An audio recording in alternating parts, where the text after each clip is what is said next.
so scared of making mistakes. I wanted to be perfect. I had a bit of a perfection complex. I really did. Even like in work, in relationships, I thought I had to be perfect. And so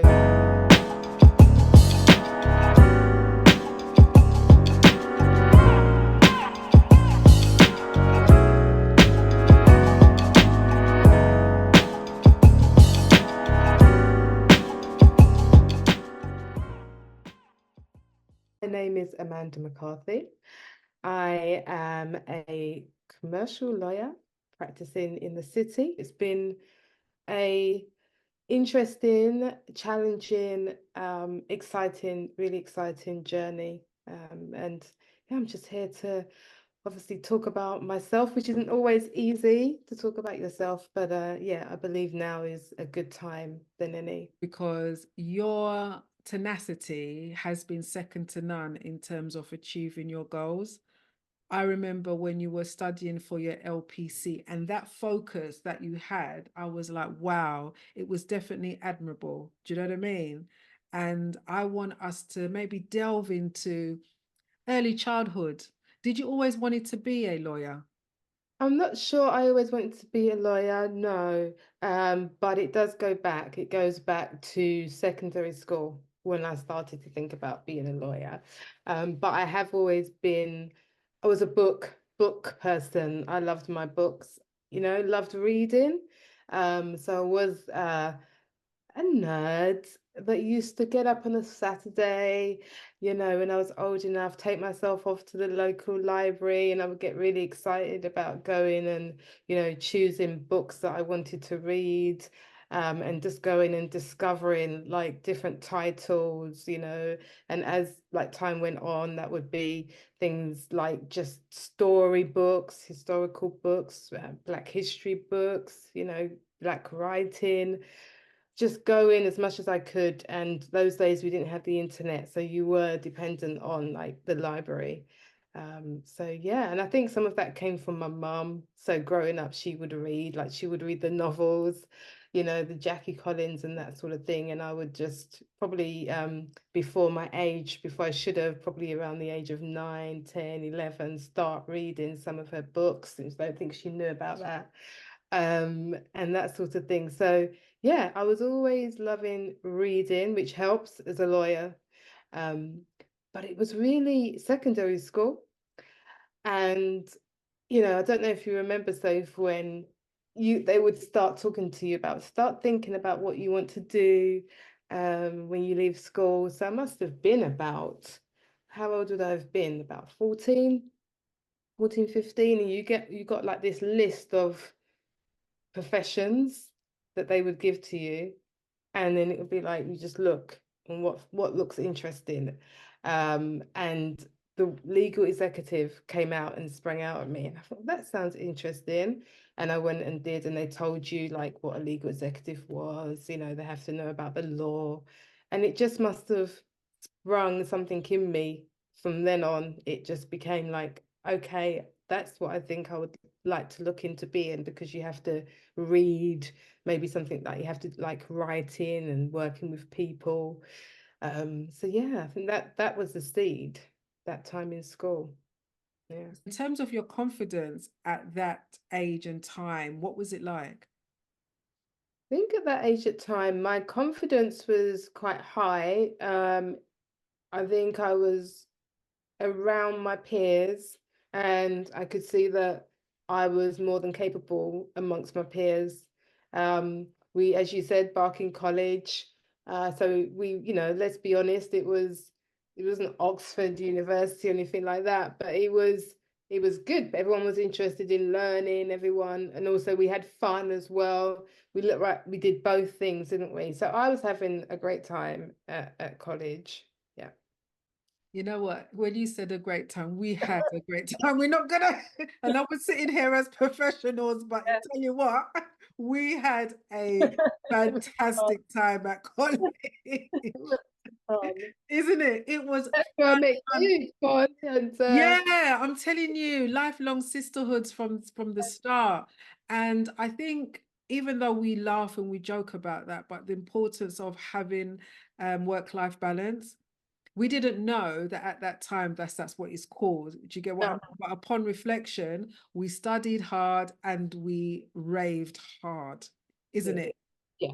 I mean, So for we sure. had that balance. Yeah. We We had had a that good balance from balance. young. Yeah, we didn't even know about it, but we were just No, both things and just enjoying ourselves. It was great. Yeah. And everyone was together. And you didn't even realize at that time like what a special time that actually is, because you're around the people that you really, really get on with for a large majority of your time. you really had a clear vision of what your purpose was. You knew what your passion was, and you set your goals in plan in order to achieve that. Yeah, and I think it's important to be true to yourself as well, because when I do think about this, nobody else was saying they wanted to do law. None of my friends were saying that. No, nobody I knew, nobody in my family was a lawyer. Lots of people that I met in the profession, their mum or their dad or their uncle, somebody had been a lawyer, a solicitor. When I think about it, that was focused. And I can't even say where that comes from. It's just inherent in you, isn't it? And I suppose as well, my parents affected me as well. My mum, she her role as well, like working, she worked in the city, she was a secretary, and she was very, very professional as well. And I always used to like see her going to work and all dressed up and everything, and she would take me to work a few times as well, and I'd go in the office and I'd just think, oh, this is great, this is fantastic. So I think that encouraged me as well. And both parents, I think, with myself and with my brother, they would just encourage us in the way that we wanted to go. So if they saw something in us, they would like, yeah, definitely encourage it for us. Especially when we were the younger that we were. As we got older, then they have to trust us to like follow through in what we say we want to do. But they were very, very encouraging in what I wanted to do. And they just was like, yeah, you can do this. Then I'd come home and I'd be talking to my dad and my mum about the cases and when I was at uni, and you know what I mean? Like talking to them, they were really interested, and my dad would be like saying, oh, so what was this case? And oh, so this and that, like bouncing off me, So yeah, they've definitely got a big part to play in just encouraging me in what I wanted to do. Never once, never, ever, ever was there a negative word said about what I wanted to do. They were always in the reverse. It was like positive and very encouraging. Yeah. And I think about that, and it is definitely a blessing because I believe that the encouragement, the coming back from university and sharing what you have learned has also instilled that self-belief and that determination to say, I'm going to continue this path, because having that encouragement, that community that you built with mum, dad, your brothers, and yourselves helps you to succeed, isn't it? Helps you, gives you more drive, I suppose. Really, it does. And I've only got that to go off, like my own family to go off. And I would hope that that's just healthy to me. That's a healthy environment. But and I suppose that's what you do out of love in it for your children and everything. My focus did waver, and I didn't finish my final year. And so that was a time when I just, yeah, I think I would felt quite, don't know, really, I am quite independent, and I really was independent at that point. So I just wavered, and I cannot put my finger on it. I just say that, you know, I would say to any young person, like, be aware when you are focused. Sometimes things come to test you, and I failed that test. I stopped. I didn't finish, and then I went to work. And again, I think maybe confidence was a part of it. As I got into it, I was like, am I actually going to get a a job being a lawyer?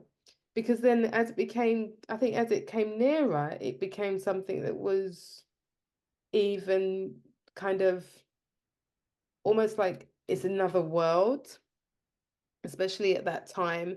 That was in the like the 90s, wasn't it? That was in the 90s where there weren't many black faces in law. And to be a barrister, then you had to go and give like 12 dinners. Um, and you had to host 12 dinners in the Inns of Court. And if you don't know anybody in law, any barristers, your parents, your uncle's not a barrister, how are you going to do that? How are you going to afford to do that? And so, yeah, it just seemed a far stretch away. So I think that was part of the reason I started to self-doubt myself. And the narrative in my head was, it's going to be easier for me to just go and get a job and just do something else so that, I don't disappoint myself. So what did you do in order to sort of like shake yourself up and get out and then to go back to university? What do our parents say? Like, we're both got Jamaican parents in it. Yes, they've always got something to say. Say, and one of the sayings is, if you don't hear, you must feel. Oh my gosh, yeah. And that was myself. I didn't, I didn't hear that what I wanted to do in the first place. I buried that voice and I went out, and it was nothing great in terms of, yeah, the people were fine that I worked with, they were fine, but there was just like no progression. There was no progression, and I became bored. And then it just, the light switched back on. I was like, why am I doing this? Why have I left my dream of becoming a lawyer? Why have I done this? So I was like, why have I not finished my degree? Even at that time, I was thinking, oh, I'm going to be the oldest one in the class. And oh, again, but I was thinking that, but I was still prepared to do it. So during this time of studying, being promoted, as well as working full time, how did you manage your health and your well-being? The challenging things are to be able to drive yourself, like self-motivate, because as we're sitting down here now, that will be me. I have to sit myself down, and I would say I've got to sit myself down. Because there are distractions, there's life, there's people that want to see you, you've been working, you just want to chill out, you want to switch off, you don't really want to switch back on until the next day when you have to work. But I think what drove me is ambition. It has to be, there's no way around it. It's ambition for my life, and it was actually great that I was in a legal team, because I was able to look at them and see like their life that they were leading, the fact that they will be able to command a room. People came to them and asked them for advice and their expertise. It was still a bit of an unknown to me because I was like, how did they get to that position where they know all of this information? It seems like quite intimidating, especially when you're working for a city firm and people are like, they want to do things really quickly, and there's a lot riding on what they are doing. And when they come to you, that means there's a lot riding on the advice that you give to them. And some people won't want that pressure. That's not the life that they want to lead. That's not the kind of role that they want. But obviously I saw that, and it was good for me to see the people that are lawyers, they're just human beings. They're not some sort of superhero sort of magicians. They're just people that have developed knowledge over years. And I had to start somewhere, but I saw that and I wanted it. So that's what drove me to come home and, study, because I thought, if I don't, I've got to start somewhere. I can't leapfrog this. There's no shortcut route to this. I really have to do this part first, and I want to get it done so that I can actually be trusted with the work itself and actually get into the work. I really wanted to get to being a solicitor, being a lawyer, working in the company, giving advice. This is what I saw around me. So I saw it around me happening, and that was another confirmation. Yeah, this is definitely what I want to do. I need to get on with this studying. I need to just do it. That period where I didn't finish my degree, I really regret that. And we all have regrets in life, and that is a regret. So that drove me as well to say, like, I wasted time there. And now's it's not, now's the time to just move forward. And I can tell you, so I never felt kind of like unwell from it or anything. I think I felt, and this is about knowing yourself, isn't it? If I'm not doing something, if I'm not doing something that's challenging me, I get bored really quickly. Yeah, I Same get here. same. Yeah, Uh, no, I know you're the same. So no, but it is, isn't it? And I think we were joking the other day. Like I'll be I may be on social media and look at this and laugh or whatever. But if I'm not doing my work or something like that really interests me, that challenges me, I'm not interested in social media or the TV. Like I can't settle and do something for leisure just all the time, every day, and not do anything that is work orientated. That's actually, people coming to me and asking me things, and yeah, I get very bored otherwise. It was kind of my well-being. Studying was almost well, if you see what I mean, it was progression in my life. So that actually mentally helped me when I wasn't, as I said, when I left uni and I just went to work, that was when my mental well-being was challenged. Yeah, I began to feel really low at that time. Yeah, I did. And I said, what are you doing with your life, Amanda? Yeah. Knowing what you know now, what advice would you give to your 20-year-old self? Yeah. So I'm 50. I'm 50. Yay! 50 is all about the Yeah. 50s. Yeah. What advice I would give to my 20-year-old self is you can definitely do this. You can achieve your dreams. You can do what you're setting out to do. Even though you don't see it, you can definitely do it. And that's all I would tell myself. You can do this. Never, don't doubt yourself. Do not doubt yourself. And one thing I was scared of when I was younger is making mistakes. So scared of making mistakes. I wanted to be perfect. I had a bit of a perfection complex. I really did. Even like in work, in relationships, I thought I had to be perfect. And so like that's a lot of pressure to put on myself because that is just not possible. And it could be around just, I don't know, like being a Black woman, just thinking you can't make a mistake because if you do, then people are going to think you don't know anything. So I really had to get over that. It took me so many years personally and in work. And I'm still working through that. I think when you have that mindset, you always have to be alert of yourself. But from work, I remember I had a time when I made a mistake kind of, and I was just like, your stomach falls to the your stomach just falls like, oh no. Oh no. So my boss then came and he said, why did you do that? Why did you do that? And so I explained why I did it. And he was like, okay. And then, that was it. I just said, you know what? Actually, that was very freeing for me because you're gonna make a mistake. Like you're training in law. How are you not going to make a mistake? But I was in my head. I was in my head that I had to be perfect. Otherwise, they're going to, you can't do this. You can't be a lawyer. As I said, I'm 50.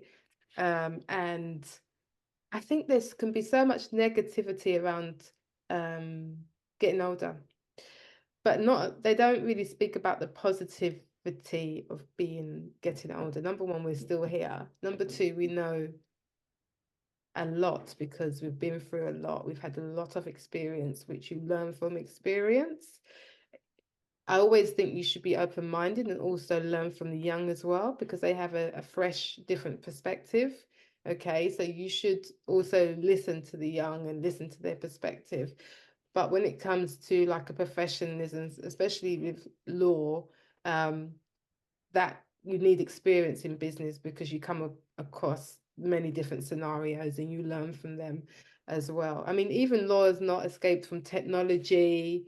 You know, I see these young lawyers now on Instagramming their first day at work, you know, Instagramming the social events that they go to, you know, talking about opening their own law practice in 5 years' time. It's absolutely great. You know, it's really, really good. And I saw one young lawyer saying the same. She's like, she's 19, I think. I've opened my own law firm. She said, I'm only joking. But it's really great. Like, I thought, yeah, you're joking because you need experience to do that. But, you know, I love the like ambition and like where they're getting to on that entrepreneurial spirit in the legal field. I think it's absolutely fantastic. So, yeah, but we definitely like experience and age is a positive thing in anything that you do, anything.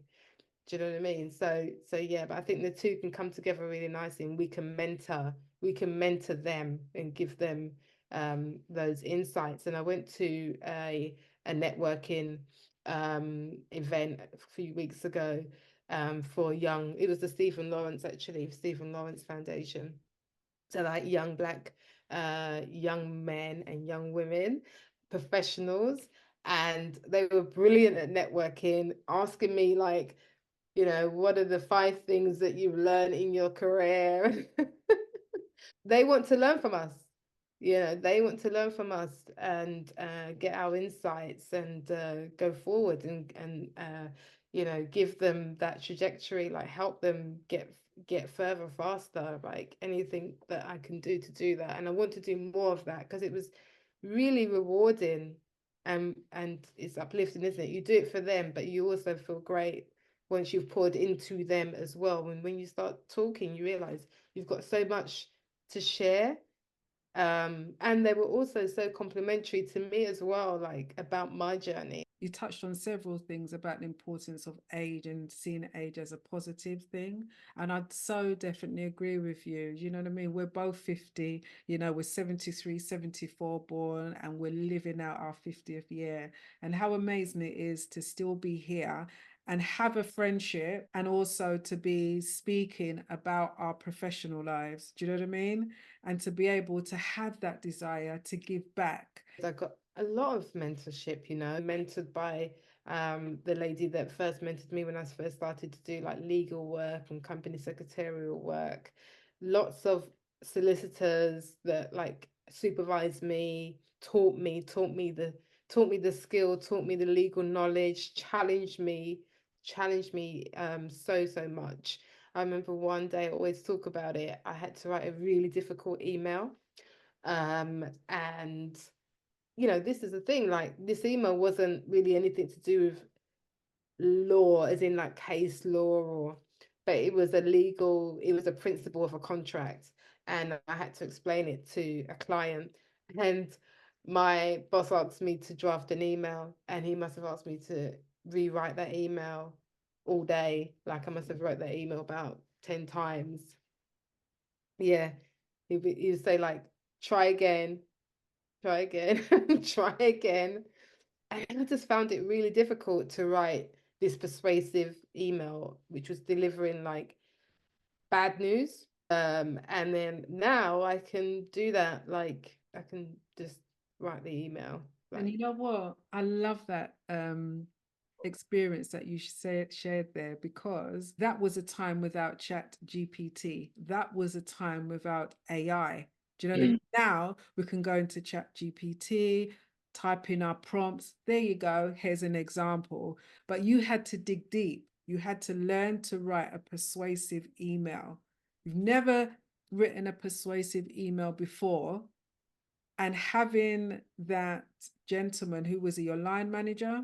yeah, he was the head of legal. Yeah. Head of legal, pushing you, gently encouraging you, giving you the constructive feedback. It's not there yet. It's not yet there.